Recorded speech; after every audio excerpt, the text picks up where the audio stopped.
Now let's do an assignment which will make use of the file methods and operations and all. So what I'm going to do is I have to create a file ABC, then another file for apple, for banana, for cherry, and at last I just want to uh, concatenate or join both of these text files and to make a new file, then to display it. That is my motto. So in order to do that, I just want to make the two text files for first. So for that I will use the with method again. Just comment it out. With open,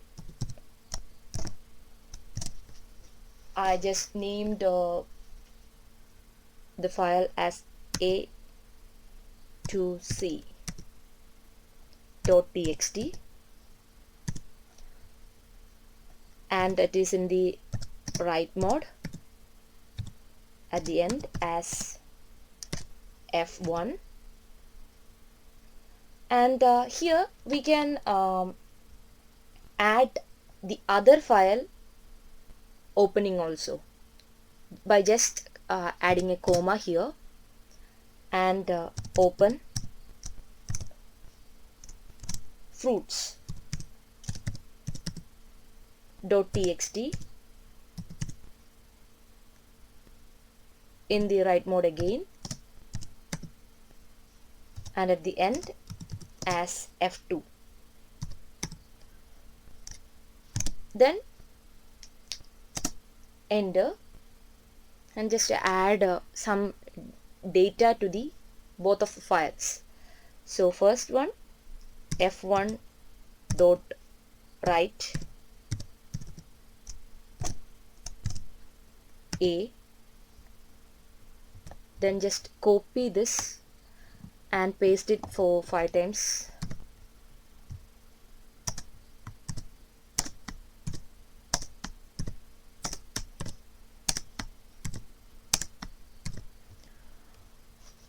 It's almost 6 times. That's okay. Then F1 dot write B, F1 dot write C, then F2 dot write for apple, new line, for banana /n, new line, and for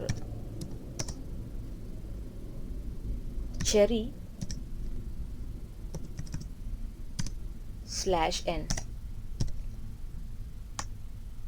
Let's get rid of this line over here and make this F1 to F2, and also add new lines to these lines also.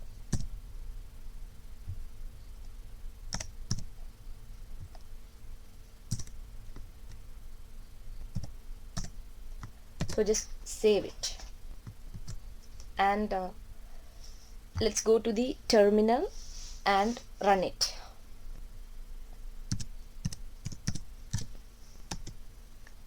Python file io.py, and in order to see this, we need not to be always open the file using the command prompt.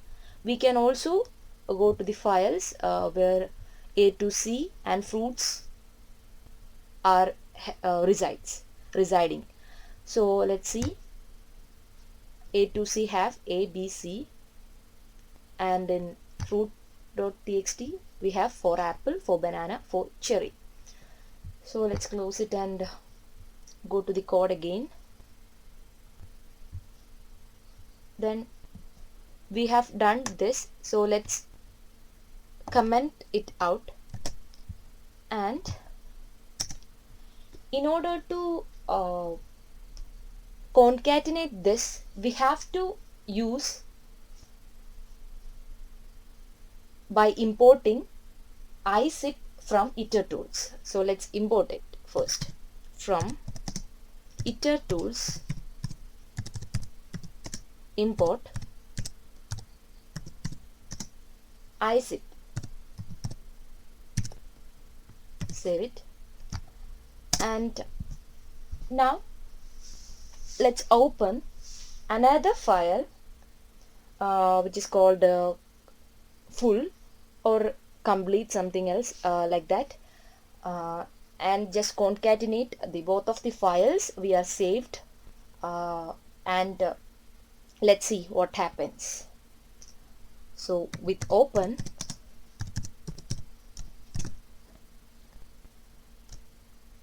I will name it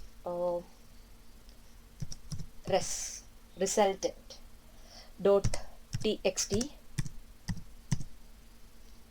and I will open this in write mode, and as res again, then comma. I have to open the other two files also. That is first one is a2c dot txt, and I am opening it in the default mode since I don't have to write anything into that. I just want to read that. And the other one, open file fruits dot txt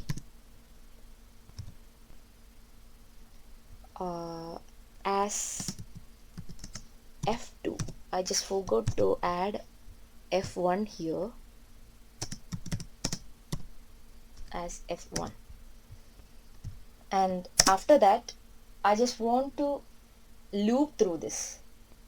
For that, I am using for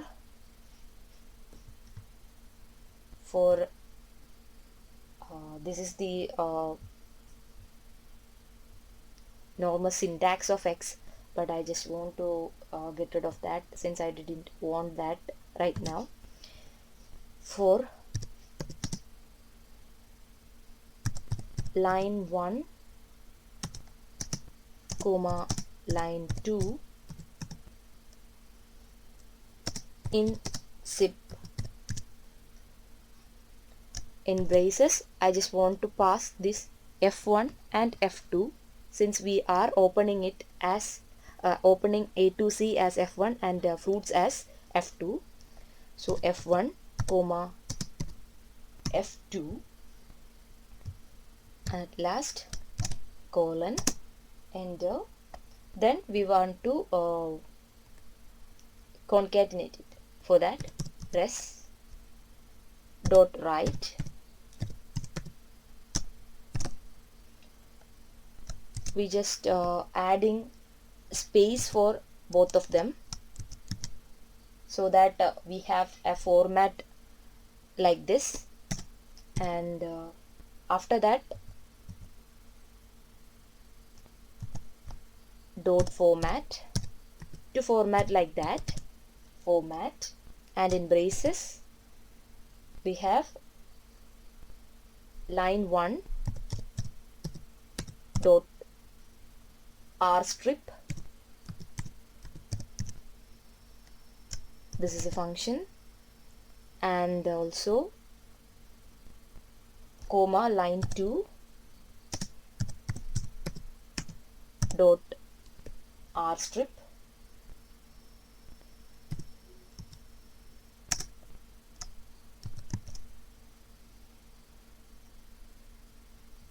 So we have done with our coding. Now let's see what happens when it get run. So just go to the terminal and run this again, and now let's go to the files, and we have got this res.txt, and just open it. Yeah, we got A for apple, B for banana, and C for cherry. That's it. That's how we could concatenate a file with another file and to make a new one, and both the files are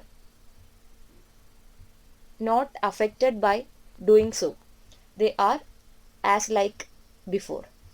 So that's all about concatenating a file. So that's all for now. Keep watching. Thank you. Hi everyone, let's get started. In the last tutorial we have done an assignment, and in that we have used some built-in functions like izip, zip and rstrip here. So you might be wondering what is the purpose of all these functions here. So let's do have a look at each one of them deeply.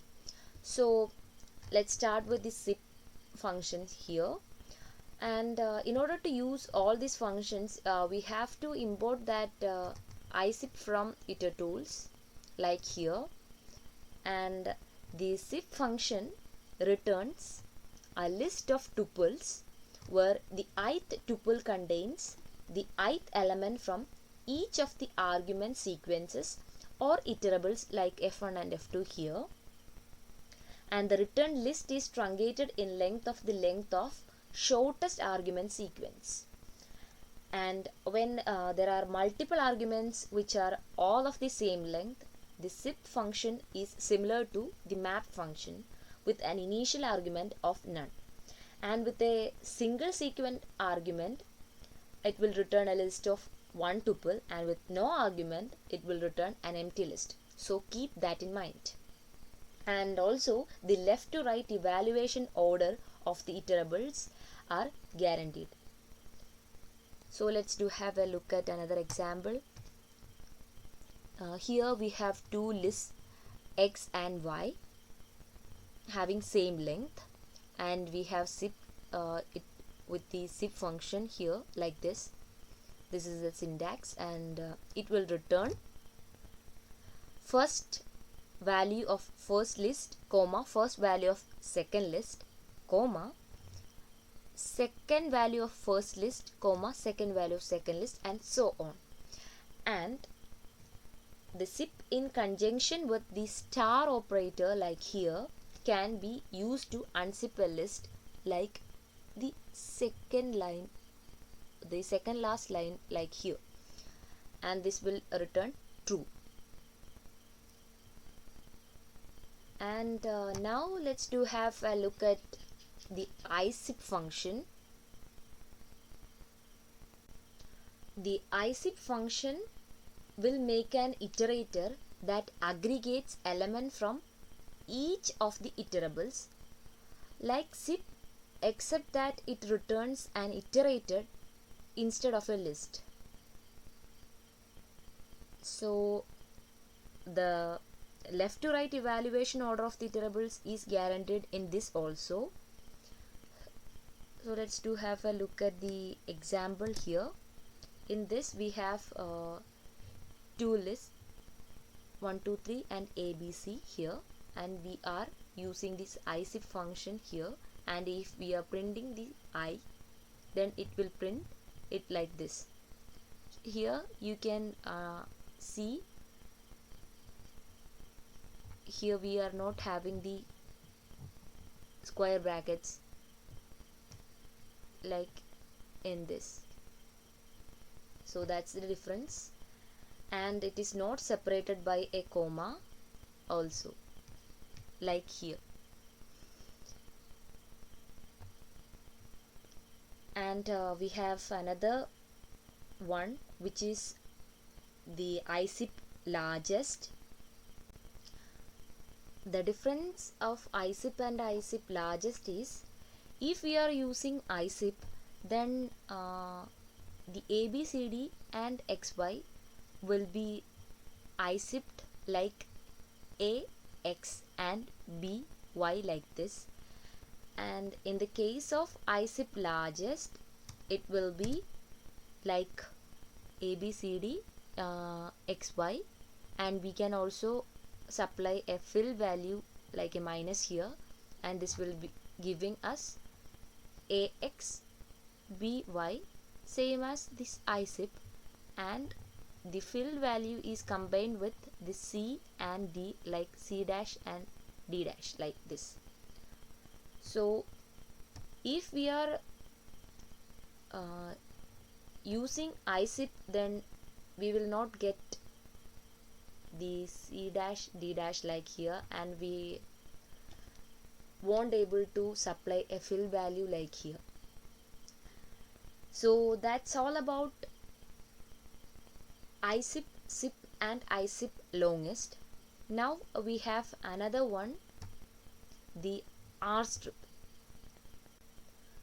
And the method rstrip returns a copy of the string in which all chars have been stripped from the end of the string, like a default white space characters. So let's do have first example. Here we have spacious, and before s and after this s we have lot of white spaces, and after this, since we are using rstrip, it will strip the right side of s and we get spacious like here. And if we are stripping a like this, then we will be getting a b, and both of these a's are get stripped out. And if we are having ab ba, then it will strip both AB and BA, and we will get an empty string like this. And in the case of this ABC, ABB, A, if we are stripping AB, this will strip this AB and BA, and we will get ABC only. And we can also have L strip in order to strip out from the left side. And if we want to strip some special things in between, so we have we can use strip also. So that's all about strip, R strip and L strip. So keep watching. Thank you.